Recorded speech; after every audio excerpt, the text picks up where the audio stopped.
नमस्कार। भाषा ज्ञान पर आधारित हमारे चैनल हिंदी जगत में आपका स्वागत है। हमारा आज का वीडियो कक्षा 12वीं हिंदी कोर की पाठ्य पुस्तक आरोह भाग 2 के पद्य खंड में संकलित कुंवर नारायण जी द्वारा रचित कविता बात सीधी थी पर आधारित है। इस वीडियो में हम कवि कुंवर नारायण जी के जीवन परिचय, कविता के प्रतिपाद्य, सार, पाठ्यपुस्तक के प्रश्न एवं अन्य महत्वपूर्ण प्रश्नों पर चर्चा करेंगे। तो आइए प्रारंभ करते हैं कवि परिचय से। नई कविता आंदोलन के सशक्त हस्ताक्षर कुंवर नारायण जी का जन्म 19 सितंबर सन 1927 में फैजाबाद उत्तर प्रदेश में हुआ था।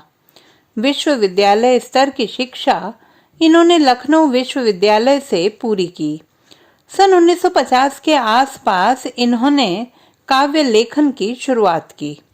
यद्यपि कुंवर नारायण की मूल विधा कविता रही है, पर इसके अलावा उन्होंने कहानी, लेख और समीक्षाओं के साथ साथ सिनेमा, रंगमंच एवं अन्य कलाओं पर भी बखूबी लेखनी चलाई है।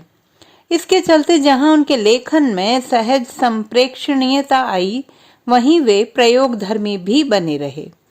उनकी कविताओं, कहानियों का कई भारतीय तथा विदेशी भाषाओं में अनुवाद भी हो चुका है। एक नजर डालते हैं उन्हें प्राप्त पुरस्कारों और सम्मान पर। कुंवर नारायण को वर्ष 2005 में साहित्य जगत के सर्वोच्च सम्मान ज्ञानपीठ पुरस्कार से सम्मानित किया गया। इसके अलावा साहित्य अकादमी पुरस्कार, व्यास सम्मान, कुमार आशान पुरस्कार, प्रेमचंद पुरस्कार, राष्ट्रीय कबीर सम्मान, शलाका सम्मान, medal of Warsaw university Poland और रोम के अंतर्राष्ट्रीय प्रीमियो फेरेनिया सम्मान और 2009 में पद्म भूषण सम्मान आदि से भी सम्मानित किया गया। देखते हैं प्रमुख रचनाएं। काव्य संग्रह में प्रमुख हैं चक्रव्यूह, हम तुम, इन दिनों आदि। प्रबंध काव्य आत्मजयी। कहानी संग्रह आकारों के आसपास, समीक्षा, आज और आज से पहले आदि। इनकी काव्यगत विशेषताओं की बात करें तो कुंवर नारायण को अपनी रचनाशीलता में इतिहास और मिथक के जरिए वर्तमान को देखने के लिए जाना जाता है। ये नगरीय संवेदना के कवि हैं। इनकी कविताओं में व्यर्थ के उलझाव, सतहीपन और वैचारिक धुंध के स्थान पर संयम, परिष्कार और सामाजिक ऊहापोह पूरी व्यंजकता के साथ नजर आता है। भाषा शैली। कुंवर नारायण की भाषा सीधी, सरल और चुटीली है। उनकी काव्य भाषा में परंपरागत छंदों के स्थान पर एक आंतरिक लय और गति है।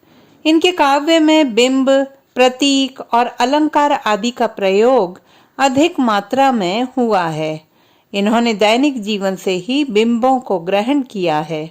विचारों को गंभीरता से प्रस्तुत करने के लिए विचारात्मक एवं प्रतीकात्मक शैली का प्रयोग किया है। चलिए अब आगे बढ़ते हैं प्रतिपाद्य की ओर। बात सीधी थी पर कविता में कवि कुंवर नारायण ने कथ्य के द्वंद्व को उकेरते हुए भाषा की सहजता पर बल दिया है। कवि के अनुसार हर बात के लिए कुछ खास शब्द नियत होते हैं। जिन शब्दों को हम एक दूसरे के पर्याय के रूप में जानते हैं, उन सबके भी अपने विशेष अर्थ होते हैं। अच्छी बात या अच्छी कविता बनाने के लिए सही बात का सही शब्द से जुड़ना आवश्यक है। सही बात को सही शब्दों के माध्यम से कहने पर ही रचना प्रभावशाली बनती है।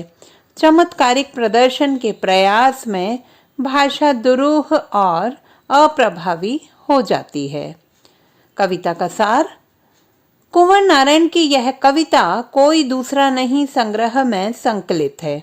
कवि के अनुसार बात और भाषा स्वाभाविक रूप से जुड़े होते हैं, परंतु भाषा के प्रदर्शन के फेर में पड़ते ही बात उलझने लगती है। सीधी सरल बात को सरल शब्दों में ही कहने का प्रयास किया जाना चाहिए। जब भी वक्ता आडंबरपूर्ण या चमत्कारपूर्ण शब्दों के माध्यम से कथ्य को प्रस्तुत करने का प्रयास करता है तो बात का मूल प्रभाव ही नष्ट हो जाता है। यहाँ तक कि स्वयं वक्ता भी भाषा की जटिलता से तंग आकर बात को अर्थहीन कर बैठता है। अतः अपनी बात सहज एवं व्यावहारिक भाषा में कहनी चाहिए ताकि सामान्य लोग भी कथ्य को भली भांति समझ सकें। अब देखते हैं पाठ्य पुस्तक के प्रश्नोत्तर। प्रश्न 1, भाषा को सहूलियत से बरतने से क्या अभिप्राय है? उत्तर, भाषा को सहूलियत से बरतने का अभिप्राय है उसका सरलता, सादगी और सहजता से प्रयोग करना, समझ में न आने वाली शब्दावली अथवा बनावटी शब्दों के आडंबर से बचते हुए उपयुक्त भाव के लिए उपयुक्त व्यावहारिक शब्दों का प्रयोग करना ताकि आम लोग भी कवि की भावना को समझ सकें। प्रश्न 2, बात और भाषा परस्पर जुड़े होते हैं किंतु कभी कभी भाषा के चक्कर में सीधी बात भी टेढ़ी हो जाती है, कैसे? उत्तर, बात और भाषा का परस्पर घनिष्ठ संबंध है, परंतु जब वक्ता अपनी श्रेष्ठता के प्रदर्शन हेतु अपनी बात को आडंबरपूर्ण या चमत्कारपूर्ण शब्दों के माध्यम से प्रभावी बनाना चाहता है, ऐसे में वह अपनी मूल बात कहने में भी असफल हो जाता है। शब्दों के चक्कर में उलझकर उसके भाव अपना अर्थ खो देते हैं, यहाँ तक कि वे शब्द मात्र शब्द ही रह जाते हैं, उनके अर्थ श्रोता तक पहुंच ही नहीं पाते। देखते हैं कुछ अन्य महत्वपूर्ण प्रश्न। प्रश्न 1, कवि की बात पेचीदा क्यों हो गई? उत्तर, अपनी बात को प्रभावी बनाने के लिए कवि नए नए प्रयोग करते हुए शब्दों के प्रदर्शन के फेर में पड़ गया। परिणाम स्वरूप भाषा अधिक क्लिष्ट होते हुए पाठक अथवा श्रोता की समझ से परे होती चली गई। इन परिस्थितियों में वह मनोरंजन तो पा सकता है, परंतु कवि के भावों को समझने में असमर्थ हो जाता है। इस तरह बात पेचीदा हो जाती है। प्रश्न 2, बात पेचीदा होने पर भी कवि पेंच को और अधिक कसता क्यों गया? उत्तर, अपनी श्रेष्ठता एवं भाषा के जादुई प्रभाव को दिखाने के प्रयास में कवि की अभिव्यक्ति पेचीदा होती गई। हालांकि उसके प्रयास में कथ्य अस्पष्ट होता चला गया, परंतु तमाशबीनों की वाह वाह पाकर वह भाषा के पेंच को लगातार कसता चला गया।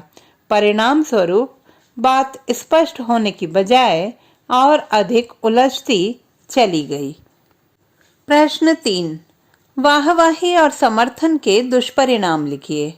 उत्तर, प्रशंसा एवं समर्थन प्राप्त होने पर व्यक्ति स्वयं को सर्वदा सही एवं उच्च कोटि का मानने लगता है। उसका विवेक कुंठित हो जाता है और वह सही गलत का निर्णय नहीं कर पाता। परिणाम स्वरूप वाहवाही और समर्थन उसे पतन की ओर अग्रसर करते हैं। कविता में भी कवि प्रशंसा और समर्थन के कारण ही अपनी सहज बात को शब्दों के जाल में उलझा देता है। फलतः उसके भाव जनता तक पहुंच ही नहीं पाते।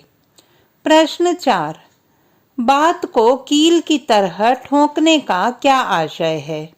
उत्तर, अपनी बात को कील की तरह ठोकने का अर्थ है बात को जबरदस्ती आगे बढ़ाना, उसे अच्छी तरह स्पष्ट रूप से सुलझाकर कहने की बजाय अनुचित ढंग से जैसे तैसे प्रस्तुत कर देना।